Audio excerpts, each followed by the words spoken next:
Good morning सांग माने राधे राधे चलतु स्टार्ट करवा आज सुंदर ब्लॉग टी। तो काली मत दीदी फोन करके कहला कि तुम दुई भौणी घर को आस काली आम वैष्णवी देवी मंदिर जावा मिसिकी दर्शन करने।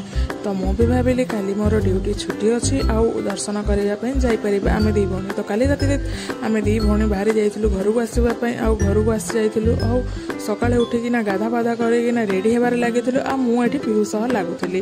तो मु पीहू को कहती जे तू था मु पलि जाऊँगी तो मो पछे पछे आसिकिना कांदुला कि मत ना करता तू जाना बोली आ मम्मी भी मत गाड़ी करता कहीं तो मो झील सह एमती लगुच बोली। तो एबे गाड़ी आसला भी जीजू आमको फोन करके कहले कि तुम मैंने बाहर को पलि आस गाड़ी आसला आम गाड़ी अच्छु। तो आम बाहर लगिलु समस्ते आउ जीजू कहले कि जे फोन सेठी एलाउड नहीं आउ तू सेठी वीडियो बनै पारिबु नहीं। तो मत जानिक दुख लगिला मु कौन कर पारि। मु भाबुଥିଲି आपण मानको किछटा वीडियो देखैबी वैष्णवी देवी एठी केमिति अछनी कोन अछंदी एठी पहाड़ भितर अछंदी वैष्णवी देवी मंदिर। तो मु भाबुଥିଲି आपण मानको देखैबी बोली। तो मु बाहर किछटा वीडियो रेकॉर्डिंग करछि आपण माने देखिबे। आमे मंदिर भी पहुंची सारलुणी। रहुछि राधे राधे।